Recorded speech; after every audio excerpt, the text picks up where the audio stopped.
कळलं?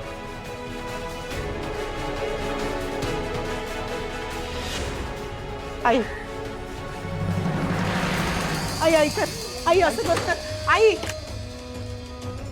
आई ऐक ना, आई आई माझ्यावर विश्वास ठेवा दादा, मी खोटं नाही बोलत आहे, खरंच मला माहित नाही कुठे आहेत पैसे, खरंच सांगते ते कुठे ठेवलेत मला नाही माहिती दादा. आई आई माझ्यावर विश्वास ठेवा दादा.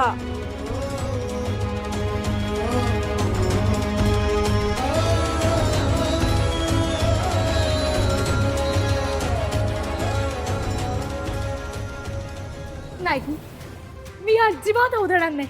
बाबांना कळू दे फक्त. आई आई आहेस ना तू? बस, तुझ्या बाबाला काय कळायचं ना ते कळू दे. मी नाही घाबरत कोणाला, समजलं ना? सीमा काय करतेस? सोड तिला. थांब राजन, मध्ये पडायचं नाही हा. तुला कसं कळत नाहीये रे? जशी जमीन विकली ना तसं एक दिवस तुला आणि मला विकून का दिली लोक, कळलं? अरे तू ग याद राख, दरवाजा उघडायचा नाही, समजलं ना? आणि इवाना ना तुझी आई निघून गेली असेल भिका मागायला, चालली आई आई काय भीतेच?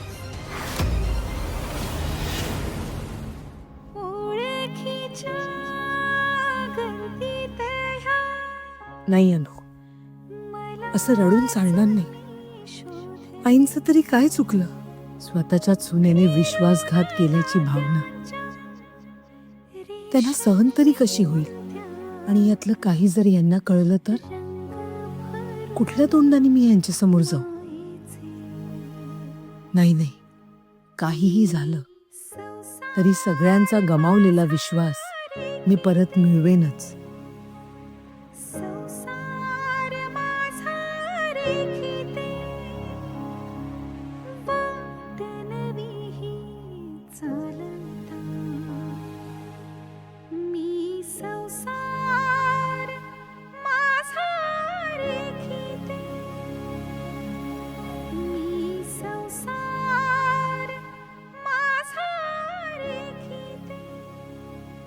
तुम्ही या घरातल्या सुनेला बाहेर काढलाय. तुम्ही खूप वाईट आहात, खूप वाईट आहात तुम्ही. पण आता बास झालं. आता मी अन्याय सहन करणार नाही आणि माझ्या आईलाही करू देणार नाही. आजी प्लीज सोड मला, जाऊ दे प्लीज. सीमा सोड, सोड सीमा. राजन सोड बाजूला. राजन गप्पा बस. काकू प्लीज माझं राजन, आजी सोड राजन.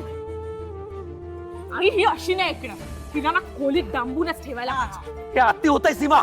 आई, हा निर्लज्जपणाचा कळच आहे, याचे परिणाम वाईट होतील, लक्षात ठेवा. सोड. जमीन विकली तेव्हा हिच्या आईचा निर्लज्जपणाचा कळसच झाला होता, माहितीये ना तुला? ते काय नाही, सीमा करते ती बरोबर करते. सीमा घेऊन जाईला. नाही राजन तुला शपथ आहे, सोड तिला. सोड सोड. जा घेऊन जा घेऊन. चल चल काकू, माझ्या आईची ना मला आईकडे जाऊ द्या ना प्लीज. माझ्या आई कसं नको करू. तुला का पुढे पुढे करायची सवय आहे ना पिऊ? आता बरोबर डोकं ठिकाणावर येईल तुझं. तुला तरच कोंडूनच राहणार. काकू चल प्लीज प्लीज माझ्या आई हात सोड, हात सोड पिऊ. चल चल. आई, अगं थांबव तिला. काय चाललंय हे सगळं? गप्पा बस, बरोबर करते ती. गप्पा बस.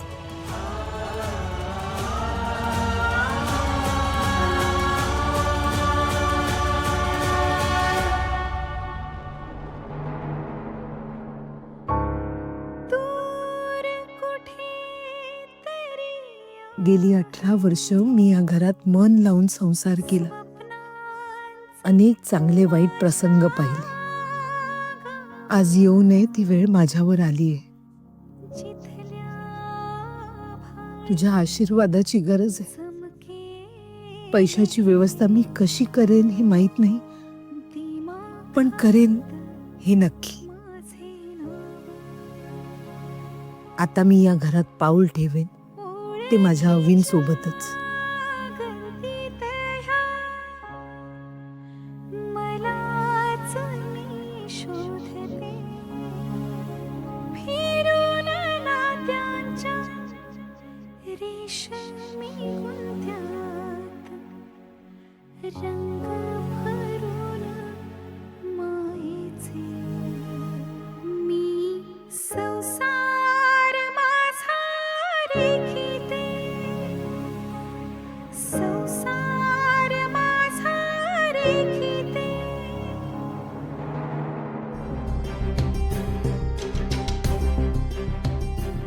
राजन, कढी उघडायचा विचारही करू नकोस हा.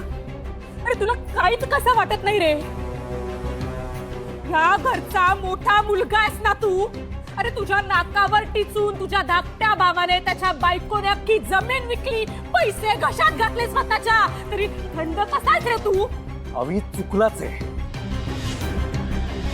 त्याच्या चुकीचं समर्थन करत नाहीये मी. या बिचाऱ्या पिहूची काय चूक आहे? तिला का कोंडून ठेवलेस?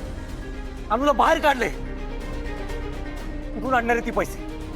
कुठून आणणार आहे? हा? सया करायची अक्कल आहे ना तिला? मग पैसे कुठून आणायचे तेवढं सुद्धा तिला कळतंय. नाहीतर काय. आणि तू त्याची काळजी करू नकोस. आता राहिला प्रश्न पिऊचा. अरे ती आगाऊ झालीये. सीमानं केलं ना ते बरोबर. तिला वेळीच आवर नाही घातली ना तर तिला एक दिवस डोक्यावर मिऱ्या वाटेल, आपल्या मिऱ्या. पण आई, गप्प बस. आणि तुला तिचा एवढा पुळका यायची काही गरज नाहीये. माझा प्रथम खोलीत आहे आणि थोड्या वेळाने मी दरवाजा उघडेनच त्याच्यासाठी, तेव्हा तिला बाहेर काढेन. पण आता तिला थोडा वेळ तिच्या खोलीत रडू दे. हीच तिची शिक्षा आहे. करा.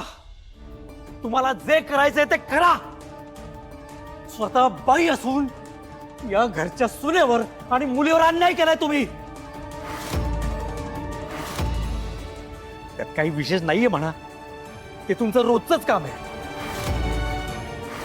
खूप मजा यायची ना तुला अनुला त्रास द्यायला. हा, पण आज कहर केलाय तुम्ही आई. कहर केलायस. देव तुम्हाला कधीही माफ करणार नाही. कधीही नाही.